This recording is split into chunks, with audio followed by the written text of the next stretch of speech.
Okay, we are live in Workplace. Today is Friday, December 4th. Can you believe it's already December?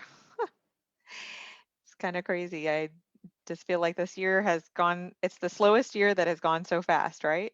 2020. We're heading into the year. So, one of the things that we're going to talk about today, the big focus for today's conversation is going to be about safety tips and to make sure that you guys are doing things that keep you prepared and keep you safe when you're doing showings. A lot of the things that we're going to talk about today are things that you do ahead of time, not things that you do as an afterthought for your safety. So it's super, super important that you plan ahead and make sure that you are, really ready to go and you have a plan so that you're always safe. So I'm going to go ahead. I've got a presentation that I kind of put together, and I'm going to go ahead and share my screen here. Just one second. And share this. Okay, hopefully everybody can see that. Give me one second. And C3, I'm also going to make you a co-host so that you can continue to let people in as they pop in. Let me figure out this real quick. Sorry, one second.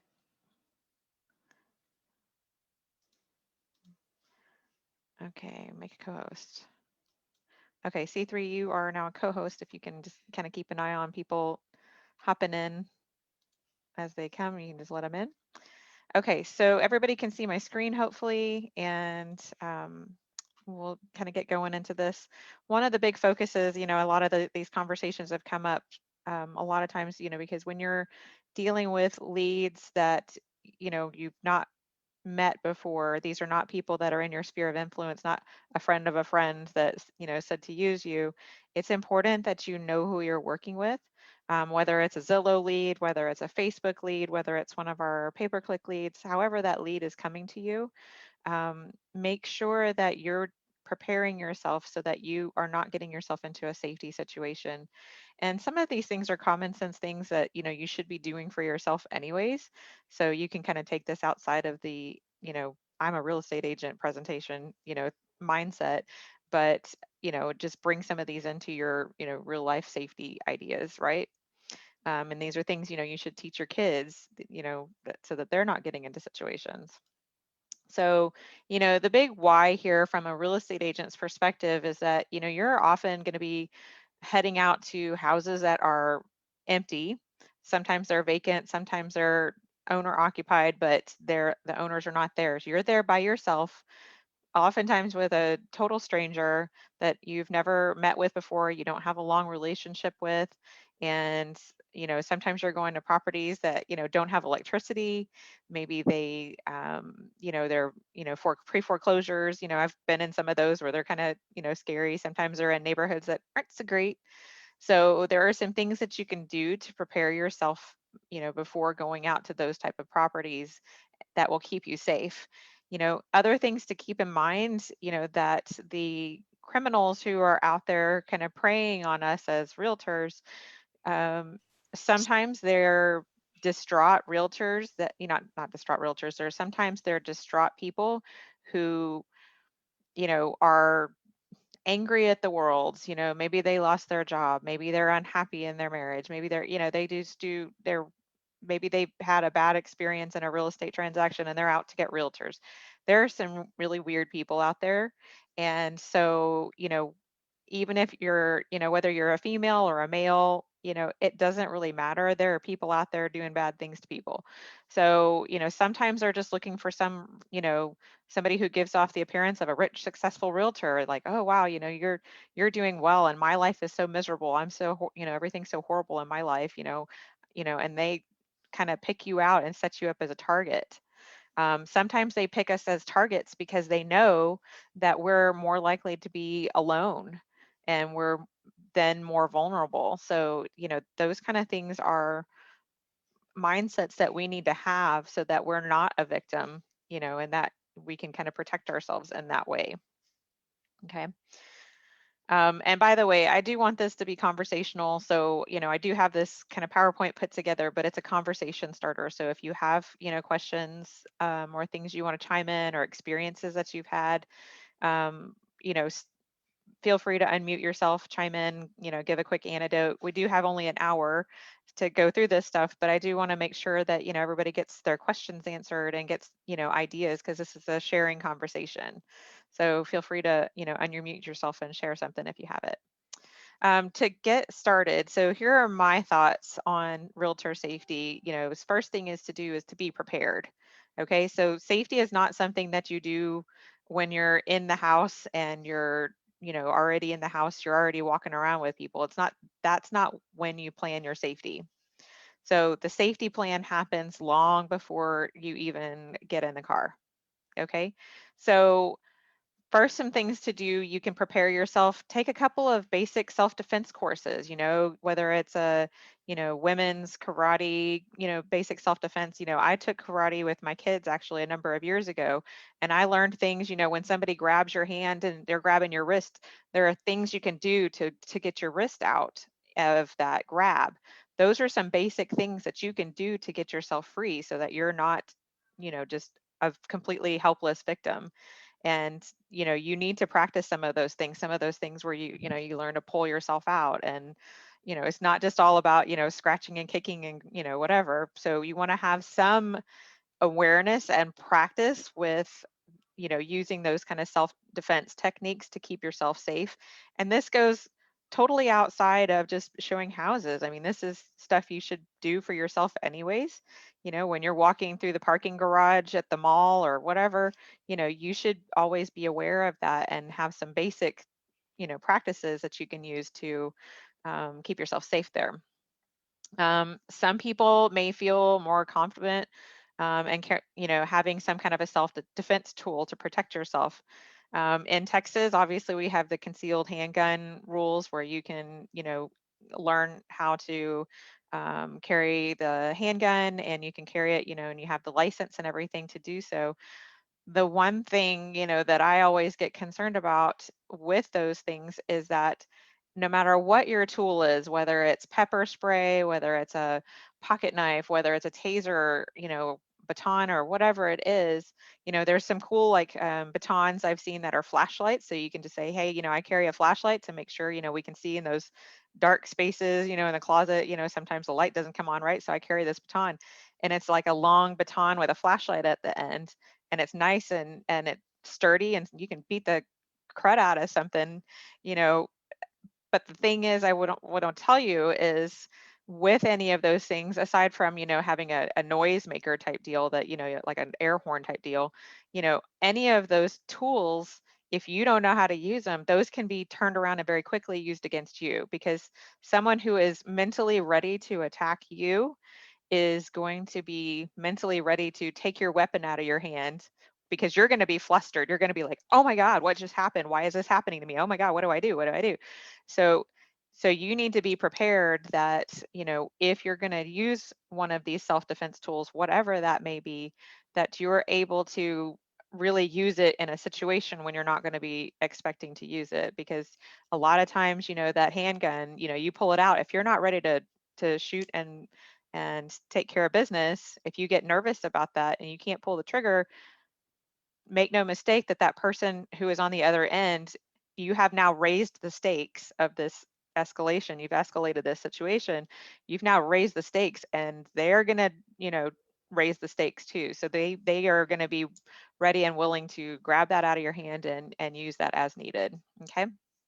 So that's one thing that I just really want to kind of beat into everybody's heads, that anytime you introduce a weapon into that process, that weapon can be a weapon against you, not just a weapon against someone else. So make sure you are really, really well trained, you know how to use it.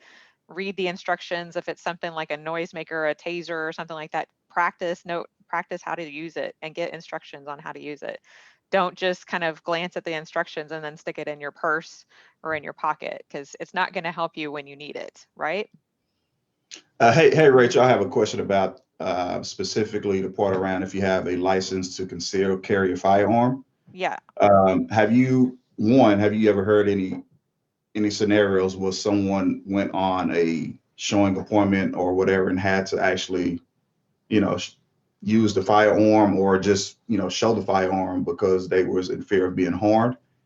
And could that be a play where, if you do have to pull out your firearm and the person flipped the script and say, oh, this person is trying to harm me, right? Because how can you prove who's inflicting the harm, right? If you have your firearm. That's a great question. I have a friend who is a police officer and talks about safety, quite a bit. I can ask him if he's got any situations that he can share with us about, situations where an agent had to actually present the firearm. I don't know of any personally, but I do know of, situations where, agents have been, attempted abductions and things like that, I'm going to talk about some scenarios as we go through today, but there are different times when things start going in the wrong direction.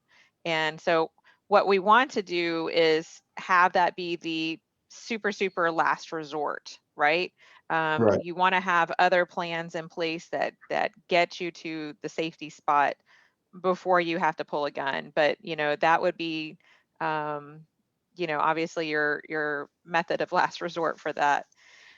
I don't personally have any times when I have had to pull a gun or have somebody who's had to pull the gun. But I do know that there are some times where some agents have been killed. Like in the city of McKinney, there was a builder's agent a few years ago who had just hung up the phone. She was talking to somebody on the phone, hung up a phone. Somebody came in the model home and murdered her, took advantage of her while she was dead, dragged her around the house, did all kinds of things. She was in the house all by herself. And, had she had some kind of a weapon and what if she had been ready to use it, maybe she would have been able to protect herself. So, um, Hey, Rachel, I'm mhm. actually licensed, and I will tell you Yeah, same here. from the training, what they tell you is do not pull your weapon out unless you intend to use it, because you can get in a Exactly. hell of a lot of trouble by threatening and showing your weapon as a scare tactic. It can definitely Yeah, be used not only against you, but legally. You put right. yourself in a real precarious legal situation. So you're right. Last resort, but if you need it, pull it out and use it. Right. And that's the thing, what the, it creates that kind of legal situation that you could get into, but it also escalates things to even the next level where you're like, if you're not ready to, shoot out a leg or actually, use that weapon, if you are not really, honed in and ready to use that weapon, that definitely becomes something that is a threat to them, and now they're going to go even more defensive, and it takes it everything to the next level. And it may not have been as bad. It may have been that they wanted to simply steal your purse or something, steal your wallet.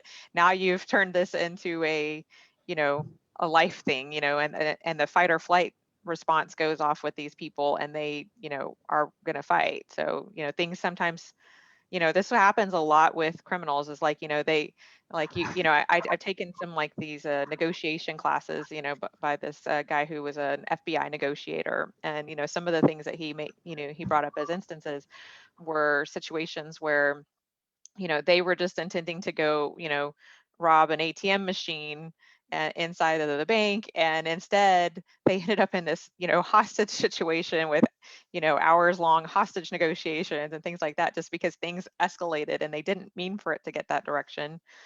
They were just trying to go, knock off an ATM machine. And so, those kind of things do happen because they're getting up the nerves, and they're all nervous when they're going to carry some of these things out.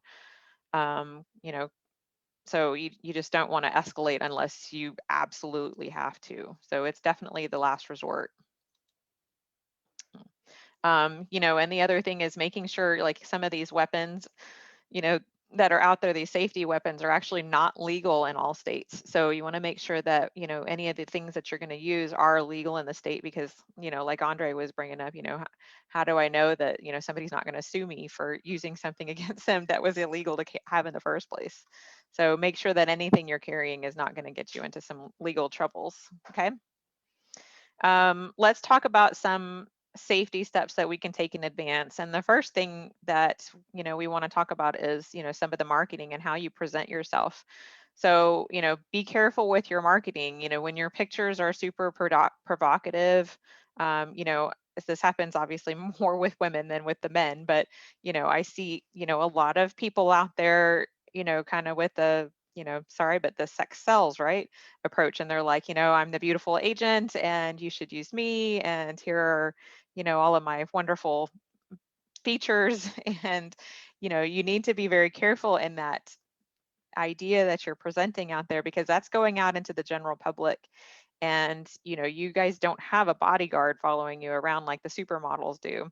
So make sure that with those pictures that are not, I'm not saying you have to like make yourself ugly in pictures or whatever, but just make sure you're presenting professional pictures that are not overly provocative, that might, entice someone to seek you out in that way. Um, keep, same thing with your, your attire that you wear to the, listings and showings and things like that. Be very professional in how you do that. So keep your marketing, all your public, view very professional. Don't, go into the sex sell stuff. Just be, very careful with that and how you're putting yourself out there. Also, to try to avoid being a target for robberies, just make sure that, you're not, putting a bunch of fancy jewelry. You got the big diamond ring, that's beautiful, keep it out of the photos. Don't, go flashing stuff. Keep everything very simple that's on your body, when you go out to do showings, so that you're not going to get, robbed. Make sure that, when you, um, I thought I had a note in here about, when you go to a showing, you want to lock up your belongings and keep everything safe. So you just want to make sure that you're doing things that, you know, in your marketing, with your preparation, make sure you're not putting yourself out there as somebody who's, a great victim. Again, like go back to that comment that, some of these people who have attacked realtors have said that they were angry at the kind of the person because they were, a successful realtor. They, were making money. They were doing a good, having a good time, and, their life was miserable. And so they were, just angry at them, even though there was nothing personally that that person had done to them. They were just, attacking the idea of, a successful realtor, right? Or a beautiful successful realtor, or whatever. So just be aware of how your marketing presents you, so that you don't try to set yourself up as a victim in that way. Let's talk about things that you can do for open houses for safety. um, One thing to do is to tell the sellers that they need to make sure that they remove anything that's, personal from the house. So, or put it under lock and key, like, medical bills, social security cards, all of their personal documents and things. Make sure those all get locked up so that people can't steal their information. So this isn't a personal safety issue, but it is a safety issue that we as realtors have to be aware of, that people are going through these open houses and they're rifling through people's desks when you're not looking. Um, Firearms, valuables, jewelry, heirlooms, things like that. Medications are another thing. Make sure all of those are getting taken with them or locked up, because I'm telling you, people go through these open houses and they start rummaging. Same thing happens with, the providers that are coming through the house. I actually, there was this last year, there was an inspector, who got caught. He was going through, when he was going in to do inspections, he was actually rifling through people's closets and things like that, looking for valuables, and was actually stealing from them. Yeah, not a good idea. So you want to make sure during the selling process that, your sellers are aware that they need to put all their important stuff, their valuables and their medications away. Especially like, like the medications, people literally will go in and they start opening up your medicine cabinets and they will take your medicines, no matter what they are. There are just some people who have agendas to sell them or, steal them for themselves. They're just looking for stuff for themselves, whatever. And they will go out and steal medications. So you want to make sure all of that stuff is put away before open houses and before any kind of showings and stuff like that. So that's good information for your sellers. When you're having an open house, don't hold open houses alone. I mentioned that builder's agent in McKinney a few years ago. I mean, this is literally just a few years ago, that was killed by the guy who went into the house. And actually, I was talking with another agent in a class that I took, and she actually had a run-in with that guy as well. And he he had made an appointment for a showing with her. She took her husband with her on the showing because she just, does that for her own safety. When the guy arrived at the house and saw her standing there with her husband, he got in his car and squealed out and left. So he obviously had an agenda. This is why, with open houses, you don't want to sit in that open house for hours and hours by yourself. It's going to be, 2, 3 hours before anybody comes to the house, if the sellers come to the house. Because what can happen is, in that lull when you're out there by yourself and you're bored and you're sitting there playing on your phone, you can get kind of let your guard down. Somebody comes into the house, they lock the door behind them, take advantage of you, however that needs to happen. Whatever happens, if they knock you out, they drug you, they kill you, whatever that can be. um, Other people can't get into the house, so they just come and they walk away. They're like, oh, maybe the open house isn't actually open, and they just can leave, right? Because the door, nobody answers the door because the door's locked. So then the sellers come home and they find you. Well, that's not really the way you want to do things. So you never, never, never want to hold open houses alone, whether it's an owner occupied house or a vacant house. You never want to do them alone. You really want to have safety people there. Get a loan officer to go sit with you. Get your teenage kid to go sit with you. I've done that a lot of times. It's been Catherine, it's been Samuel, I have Christopher, my older son, everybody's, comes. I've taken turns with me running open houses. Get another agent on our team if you want to. You know, Loan officers are great for doing that. Or if you have like, somebody that, is working with you, like a rehabber or somebody that you can partner up with, or even just your friend, just say, hey, I'll pay you, $30 or $50, or I'll buy you lunch if you'll come sit at this open house with me just for my safety, right? So don't put yourself in a position where you're by yourself and nobody can help you. You're a lot less likely to get attacked if there's somebody else in the house already. Okay, when you're not by yourself. So um, that's super, super important to not hold open houses by yourself. Okay. Also, and this kind of goes with any house process, that you're going into, you want to make sure before, when you get into that open house, make sure you know your escape routes. Make sure you know the house like the back of your hand, because sometimes if you're going to hold open houses for getting leads and it's not your house, not your listing, you don't know it very well. So make sure you have a plan for escaping, because you need to know where's the back door, where's the front door, if there's not a front door or something, within reach, where's the closest window that I can climb out or bust out, right? So make sure before you get into those, situations, make sure you have your own escape route planned out. Um, Make sure all the deadbolt locks, as you're preparing for your open house, make sure all the deadbolt locks are unlocked so that you have easy access to the outside. So don't keep everything locked down and open it and close it, because if you need to go fast and escape, whether it's in the backyard or whatever, you want to be able to, just fling that door open and get out. You don't want to have to be fumbling with a lock. This person's trying to, too late. So, make sure that you're, having your escape plan ready and that your doors are unlocked so you actually can get out. Okay. When the open house is over, you want to make sure that everybody has actually left the open house. There have been many, many reports of people hiding in closets or hiding in bedrooms or bathrooms or something, waiting for the open house to end. And you go around and you turn off all the lights and you assume everything's good.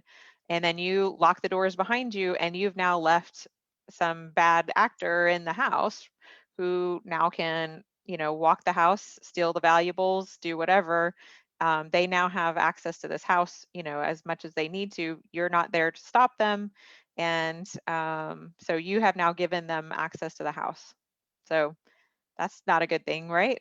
So make sure that there's nobody hiding in the house before you leave. So make sure, another thing is to make sure that you check all of the doors and windows as you're going around making sure nobody is in the house. Make sure you check all of the doors and windows, because another thing that criminals do is they will go around and they'll unlock windows to give themselves a path to get back in later when you're not there. So make sure that when you do that, check all of the doors and windows, make sure everything got locked, because you're the last one out. So make sure that you don't, leave any back doors open, right? Any back doors, not meaning necessarily just the back door, but like literally like windows and everything. They will leave themselves a path to get back in, even upstairs. Okay.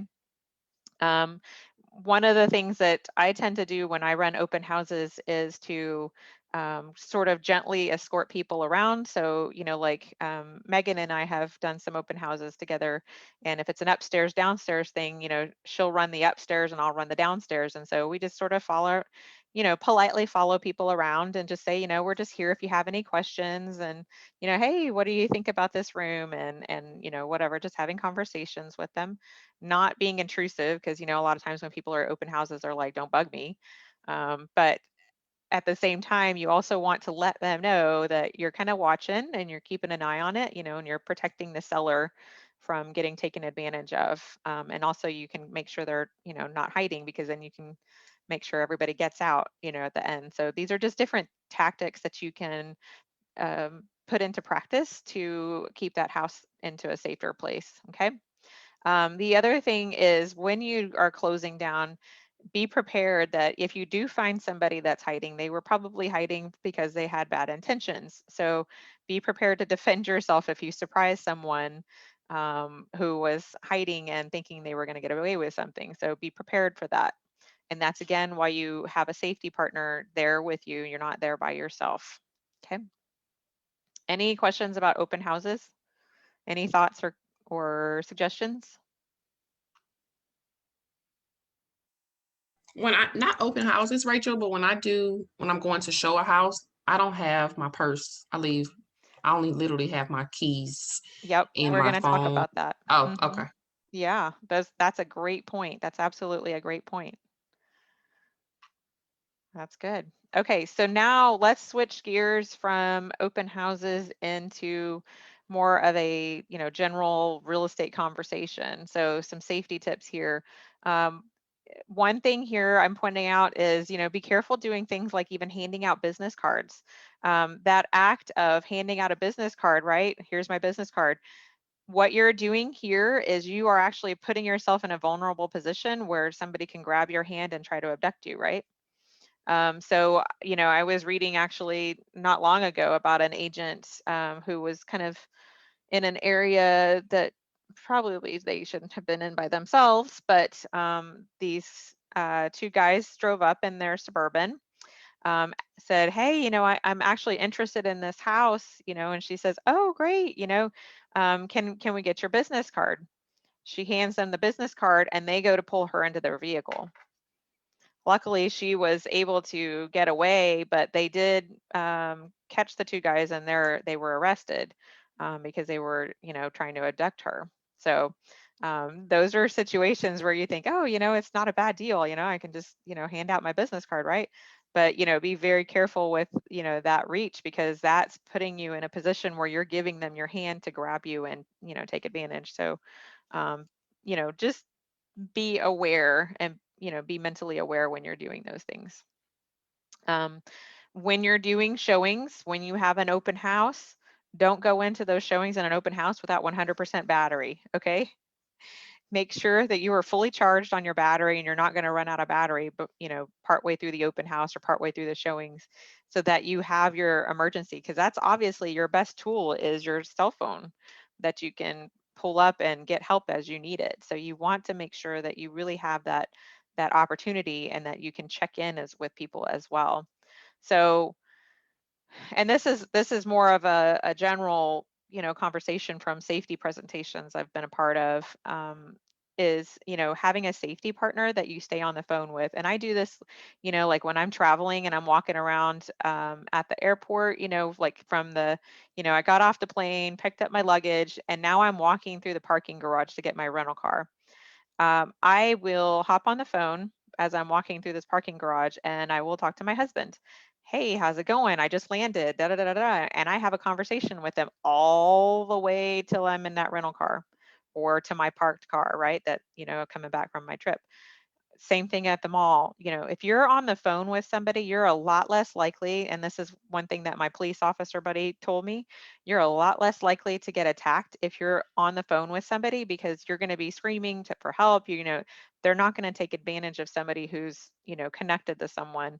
So, make sure that you are, when you're by yourself walking around in those parking lots and things, make sure you're talking to somebody on the phone. If you're holding an open house and you have to do it by yourself, feel free to have somebody on the phone with you during the open house. Okay. That way, somebody is there with you. The other thing too, when you're walking through these areas, and this is true, like with all of the things we do as real estate agents, is don't let your guard down. Always stay alert, right? Make sure you're constantly checking around you. Make sure you know your surroundings and you know what's going on.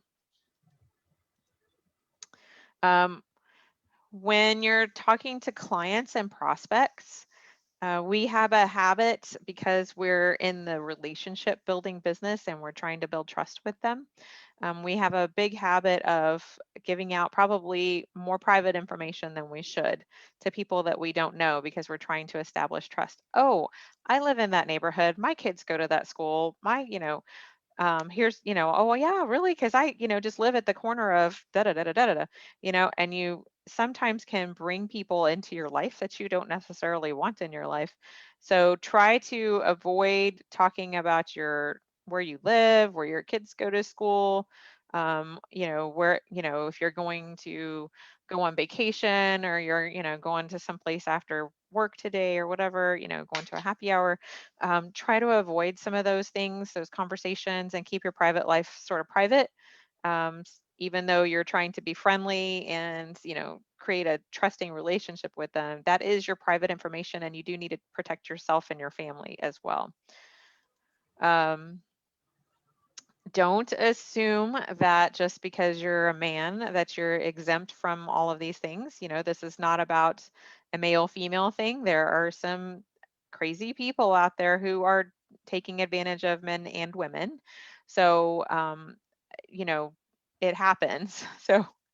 So don't assume that, just because you're a male, that you're not going to have some of these situations come up.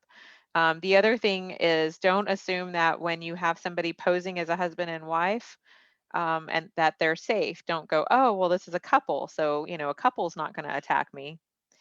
Because I actually know stories of other agents that I've worked with that have had couples come and meet them at a house with the intentions of doing harm.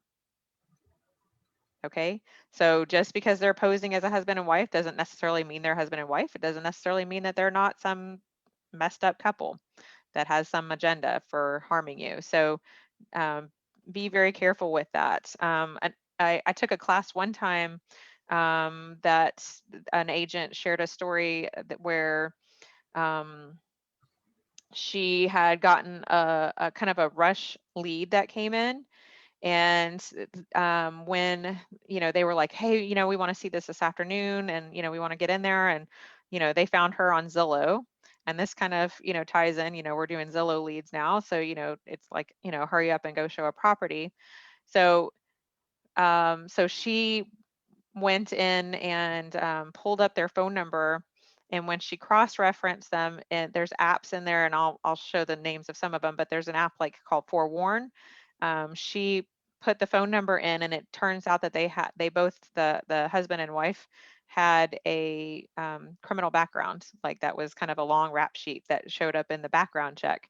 And so, that because she planned ahead, she was actually able to keep herself into a safer position, rather than putting herself into a position where people were going to harm her. So when she showed up to show them that house, she made sure she had somebody with her. So the couple drove up to the house, and when they saw her there with someone else, they, after they started getting out of the car, they saw her there with someone else. They literally got back in the car and drove off. So, you want to make sure that you're prepared for these things so that you don't have a situation happen to you where people can take advantage of you and do harm. I'm just going to keep it simple at doing harm. Plan ahead. All right. So with all of this stuff, when you're doing your showings and everything, make sure that you're planning everything out ahead of time. So schedule your showings, for the houses or whatever. Try to do those viewings during the daytime if possible. Not only from the practical perspective of it's really hard to show a house when the you know the backyard is dark and you can't see the air conditioner and you can't see all the different features of the house. It's just practically it's harder to show a house at night anyways. And if you're dealing in some of the houses where it's like a pre-foreclosure or it is a foreclosure or something like that, you have some safety hazards that are there, because flooring is missing and there's just all kinds of things laying around that you can kind of harm yourself on. So from a practical perspective, it's better to show during the day. And then from a safety perspective, just oftentimes bad things happen more at night than they do during the day. So being there at night, you're less likely to have another showing behind you where somebody might be able to help you. Okay. Plan your route for your showings. So this is something that I'm very careful to do. I make sure that I map out all my showings, and I go into Google Maps, and you can set up the directions, and you can go from place to place, and you can insert your whole route and plan that out. And then what I do is I send that to the clients and I say, here's the route we're going to take to go from this house to this house to this house. So they've got the route, but I also give that to who I call my safety partner. That can be your spouse, it can be your friend, it can be another agent on your team. If you want me or C3 or Britton or somebody to be your safety partner, Deidre would probably be your safety partner. It's somebody that you're just going to check in with and share that you're going to be doing something and that you're going to let them know you're safe. So somebody needs to know where you're at. Okay. I know that a lot of you that are on this call and that will be listening to this are independent, don't necessarily have a spouse that would notice that they're not coming home at night. And if that's the case, then you need to be checking in with somebody else, right? Find somebody else to be your safety partner that will notice that you didn't make it home tonight. Okay. That's important. So make sure you have those check-ins. Make sure that they know who your client is, name and phone number, and then give them the route. So that's what my husband always asks for. Before I go, he's like, "Do I know where you're going and who you're going to be with?" So I always print that out for him and I put that with him so he has that. He knows what time my appointments are, so that if for some reason I didn't show up, they can go back and trace where I've been, because CCAR has a record of where my showings are. When you log in on Supra, you were supposed to be here and then you were supposed to be here and you were supposed to be here by your appointments, right, for the showing time. So they can go back and try to retrace my steps and see where something went wrong. Okay. And also, knowing who I was with is good. Check the neighborhood, for safety issues. If you've got a nice car, I have a friend who's an agent, and she was showing her friend who's an investor some houses, and the investor had a budget of like $40,000. So they were initially looking in some neighborhoods in Dallas, and she's driving her Mustang, and the friend is driving a little Porsche, and so they're driving around into these neighborhoods where, like, seriously, they should not have even been in these neighborhoods. I was just talking to her about this morning even. And, you know, she's like, we got to get out of here. I mean, like literally, like they should not have even been in those neighborhoods. So make sure you're being aware of your surroundings and make sure you understand the safety protocols for being in those areas. If you have to be in those areas, don't go in there with your nice cars because you just literally set yourself up as a target. So be very, very careful that you know where you're going. Don't just, you know, pull up showings on a house and don't. The thing is too, you know, by listing photos, as we all know, you know, listing photos can be deceiving. You're missing a lot by just looking at the listing photos.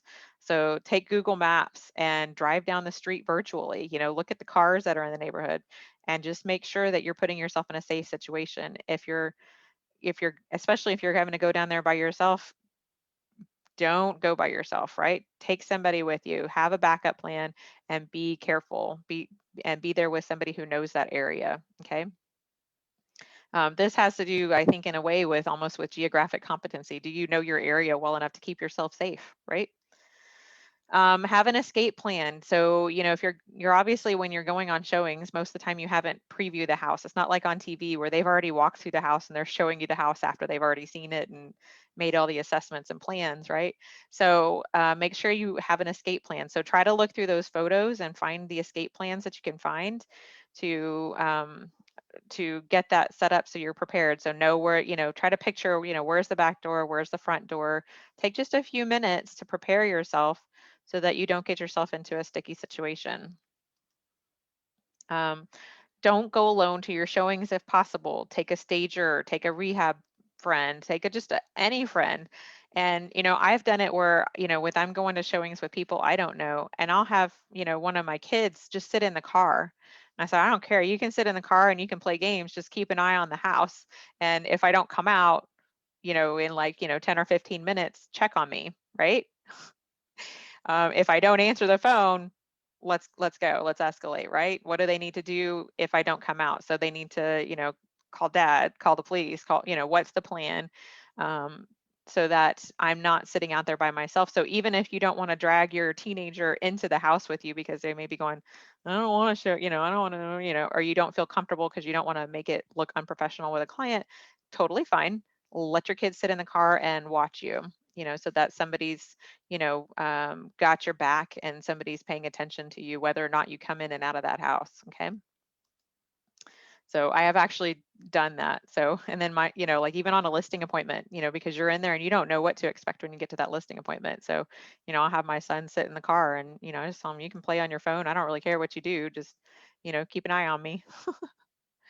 There are software services that you can get, you know, like this one called Forewarn, and I think it's like $20 a month or something like that. But there's lots of different things out there that you can use to run background checks. You can get some information from Been Verified, you know, that Cliff provides. Spokio, there's all different kinds of services that can go and do a background check, and you like stick their phone number in there, and that's how that agent that I was telling you about earlier found that. She plugged in their phone number and it came up with all these rap sheets for these people. So so you can do that and prepare yourself, you know, if you don't know this person, prepare yourself before you even meet them. And then don't meet somebody, this is the thing, everybody says it over again, don't meet them at the house for the first time. You know, when you're first meeting someone, if you can, meet them at a coffee shop for a minute, exchange information, take it into a public place before you go to a house. Because sometimes, you know, if you're at a house for the first time by yourself, you may, you know, get into a situation where they have an agenda, they know what to do, and they're ready to go. So if you can get them to one step in between where they, you know, you meet at a coffee shop, and then we'll talk about what our plan is for today, you know, for our showings, and you know that will kind of, you know, de-escalate the situation.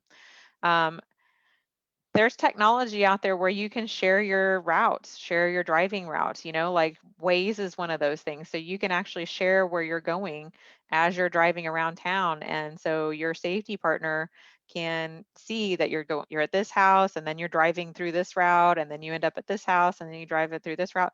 And so in real time, they can actually see where you're at, you know, by your, you know, your GPS, right? And your phone. Your phone can do a lot of things for you. Another thing that, you know, I do is I drive separately. This is another big agent safety tip to drive separately. You know, used to be that the whole thing was, oh, just load them up in your nice car and take them for a ride around town, blah, blah, blah. But a polite way you can do is just let them know that, you know, I do have other appointments today that kind of line up with yours. So right before yours, and actually I have some afterwards. So I'll take separate cars so that we can just be more convenient. You probably have other things you're doing too. And we'll just meet at that, you know, coffee shop or the, you know, whatever. So we'll just drive together. We'll follow each other as we go. But that gives you an escape route where they're not in your car with you and they can take advantage of you while you're in your car. Um, Here's another thing, and I see this, you know, with agents a lot, that they make this mistake, okay? Don't make the mistake of parking your car in the driveway, okay? Park your car on the street. What happens when you park your car in the driveway is they get in here, you're parked in the driveway, they pull in behind you and they block your car. You now have no escape vehicle because you cannot get out. They intentionally will block your car in. So never, never, never block, never put yourself in a situation where you can get locked in.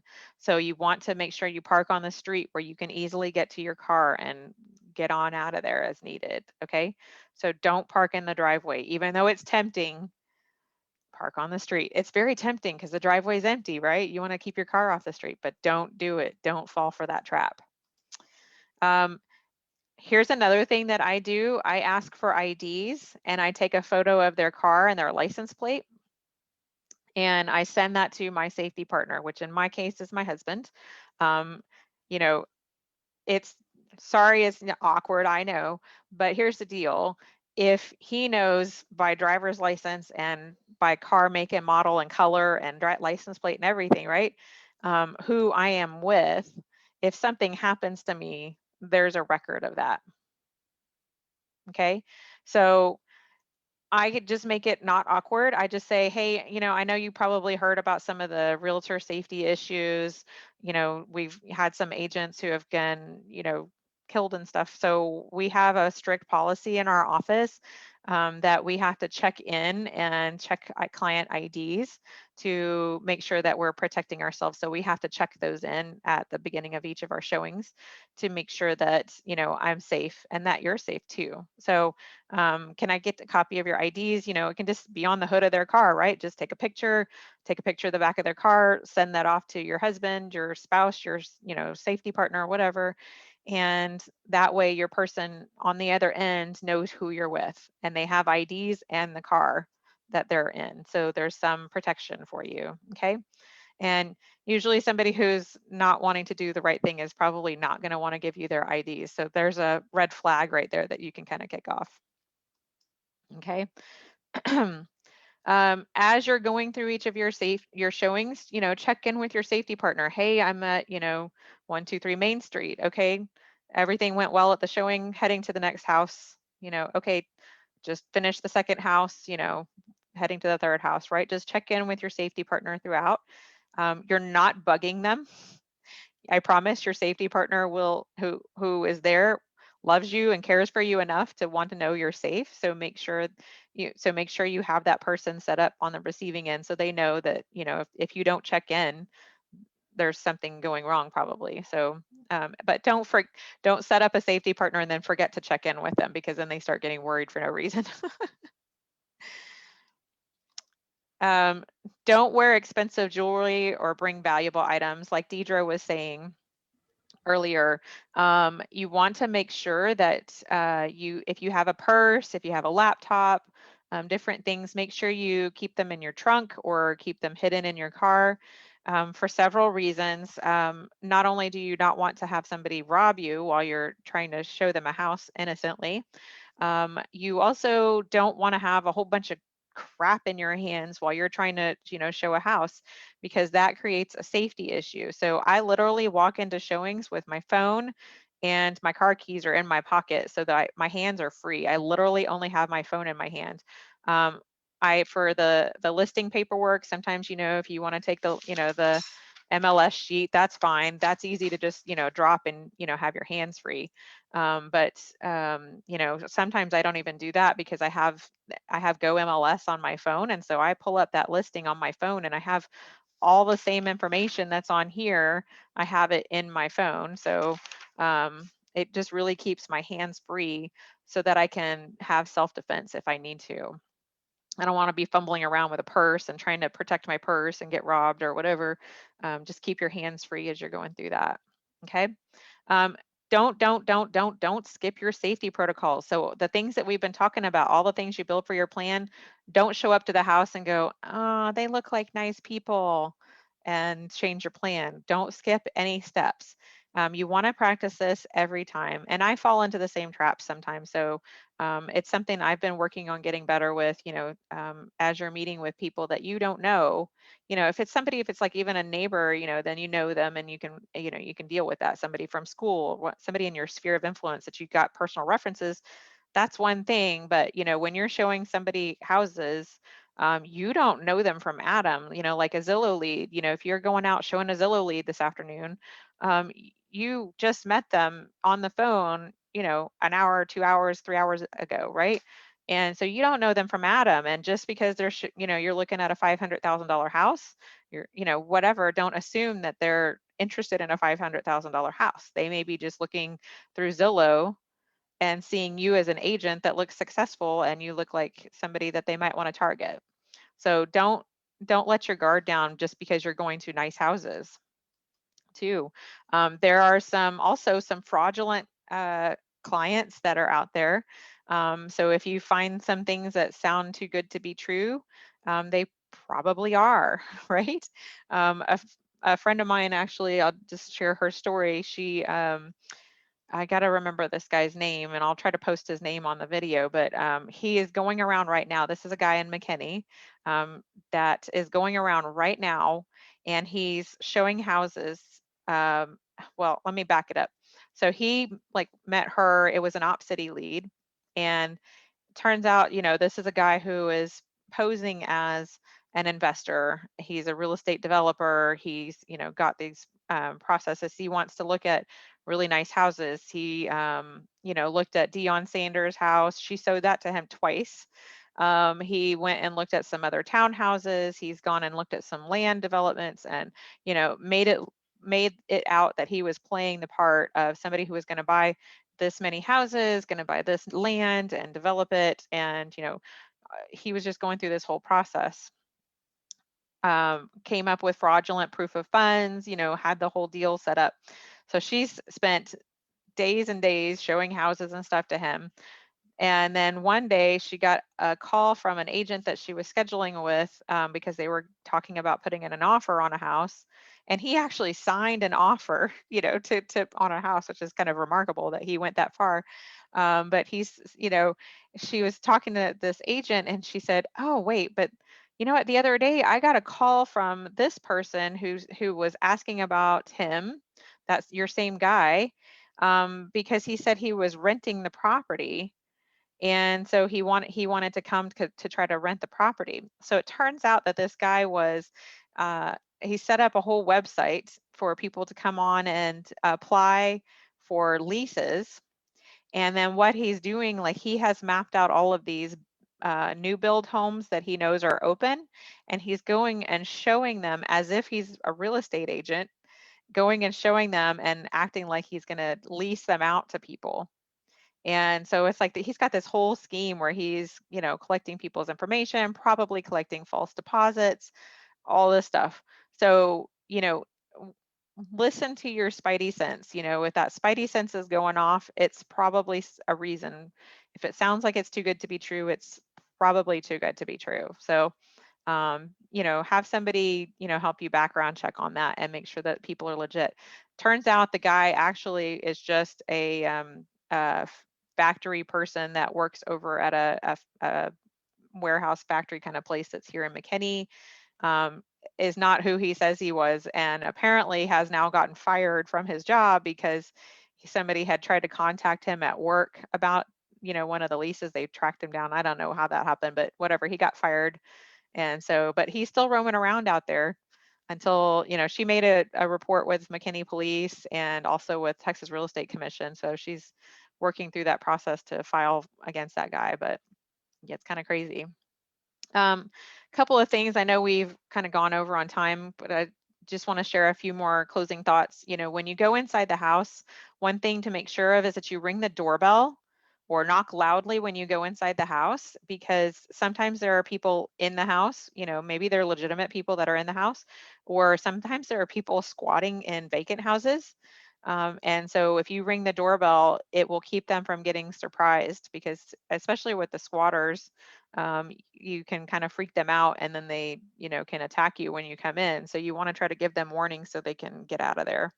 So that should be a practice. Like whenever you go to a house and you start opening that door, make sure you ring the doorbell or knock really loudly and say hello when you're coming in, you know, announce yourself so you don't surprise anybody. Um, Another thing, don't turn your back to your clients ever, ever, ever. You know, make it about them. You know, hey, you guys take a look around. I'm going to be right behind you to answer questions, whatever, but never walk in front of them, because what happens, not only are you keeping them from having the first look of the room, but you can also get surprised by an attack from behind. So that's something that you don't want to have happen, having somebody behind you where you can't see what's going on behind you.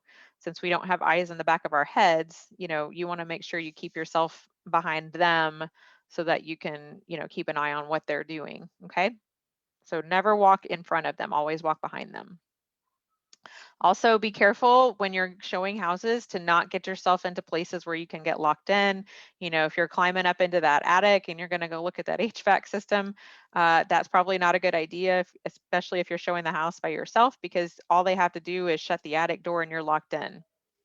It's very hard to get out of an attic. So you don't want to get locked into places. So basements, we don't have basements much here in Texas, although once in a while you'll come across a house where some crazy person spent the money to dig through the limestone to build a basement. But don't, you know, get yourself into places where you can get locked in. Okay. So just, you know, kind of be aware of those situations. Just tell them, you know, an inspector is going to come when you guys put an offer in on this house. They'll take a look at the HVAC and everything that's upstairs, and make sure everything's legitimate, you know, and in good shape. Also, here's another safety tip for something you can do with your safety partner. So have what I call a danger phrase. That's something you don't use commonly, right? Hey, this is Rachel. I'm with Mr. Henderson at 123 Main Street listing. Could you email me the property's red file? Ding, ding, ding. The person on the other end knows, oh crap, things are going in the wrong direction. She needs help, right? So I've told her I'm with so-and-so at this address, and the red file is the flag that says, get me help, right? So she can immediately, you know, call the police, or he or whoever your safety partner is can call the police and get help right away. Okay. So that needs to be something that you have as your, you know, kind of your safety phrase that will get you help. Okay. You can also do things like have an excuse ready. Oh, you know, actually my cell phone just went off. I have to call the office. I'll be right back. If you don't mind, I'm just going to step outside and make a quick phone call. Or, you know, I left some important information in the car. You know, I have some information about the house in the car. I'm going to run out to the car and grab that real quick. Okay. Or, you know, actually, I just got a text from the listing agent. She said another buyer's agent is coming in. They'll be here in about 5 minutes. So we need to go ahead and, you know, head outside so that we can get the house closed up and they can come in and see the house. Just something that gets you out of the house, right? So if you feel like things are going in the wrong direction, get out of the house. Okay. And then kind of in closing, don't be afraid to scream, you know, scream at the top of your lungs, because there have been some agents. There was a lady in California last year who was getting attacked, and there's stories like this all the time, but she was getting attacked, and she was able to get outside, and she had been, I mean, just the crud got beat out of her while she was in the house. She managed to get outside and she was screaming at the top of the lungs, and the neighbors came and rescued her. So don't be afraid to go and just be loud and try to get yourself some help. Get outside, whatever you do, even if you're beat to crap, get yourself outside. Don't give up, don't stop fighting. because it can save your life. Okay. If it doesn't feel right, don't go in the house. There's countless videos of this, where um, people walk up, hey, I want to see this house with you, and they just walk up while you're showing a house. Sometimes you have those where they just pull up while you're at the showing, and they're like, hey, can I see the house too? And you're like, well, because your buyers just drove off, and well, I'm not really supposed to show the house to, don't don't get yourself into those situations. You have to, tell them, you have to make an appointment. I can't go in the house without having a pre-scheduled appointment, even if there's nobody inside. It's just against our rules. We're not allowed to do that. Because like I was just, watching some videos of an agent last week of that somebody came up, shook hands, asked for a business card. Everything was great, and she would not go in the house because she just felt really uncomfortable by the guy. And there happened to be a camera mounted over the front door, and this is where the confrontation happened. So he shoves her into the bushes and proceeds to try to take advantage of her, fondles and whatever. And then eventually he just kind of gives up after she kept fighting, gave up and ran off. Funny thing was, is like he had actually taken off he had a baseball hat on. He took off the baseball hat, looked up at the camera, I guess to see what was up there or something. And so they were able to personally identify him. And they did catch him. So, that's kind of a freaky thing. So just, keep your eyes open, when you're doing these things, and don't be alone.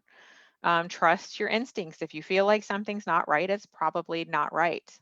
Don't get distracted. Don't get, distracted by things that are in the house. If they ask you some, random questions or whatever, don't get overly distracted where you let your guard down and, put yourself into a situation. Okay. Um, there's also um, there's also information out there, services, technology that's out there. Noonlight is an app you can put on your phone. There are watches, there are bracelets, all different kinds of things that can, on my watch, I have a button that I can push. If I push the like little watch button 3 times, it will actually call my husband. So that, if there's a safety situation, there's watches, there's bracelets, there's necklaces that do it, and you can just kind of grab your necklace and go, and poke it, and then it'll track you with your GPS. It'll track you, send the police or whatever. So there's things like that that you can use for your safety. Okay. So my friends, that's the end of my tips as far as that goes. And I know like a lot of this is kind of, you know, freaky information and whatnot. But I just really want to make sure that I'm giving you as much as I can to prepare you, mentally prepare you so that you're safe. Because that's your safety is so important to us. We're your real estate family, and we want to make sure that you're safe when you're going out there doing your real estate work and you're doing good things for people. But we don't want to see you get into a situation where you get harmed. So anybody have any questions? Marcia made a comment that I scared the crud out of her. And I'm sorry I scared the crud out of you, but it's just so important for you to plan ahead and have a safety plan, because if you don't, you get yourself into a situation where things can go wrong. It's like that one, Marcia, that you had where they were wanting to do a showing at only at night, and it was sort of last minute and all this stuff. And I was like, when you were telling me about that, I was like, that gave me the EBGBs. I was just like, I don't know, the whole thing just doesn't feel right. And so, I was like, don't be there by yourself if possible. Don't be sitting there in an open house by yourself for, an hour and a half at night waiting for people. That's just, those kind of things freak me out. Well, and as you went through everything, I thought, I've broken every single safety rule there is. Yeah. I'm lucky to be alive. Well, now you know, and now you can make some changes in your safety protocols to keep you safe. Very good. Anything else? Anybody want to add any closing comments? I know we ran a little bit over on time, but this is an important topic.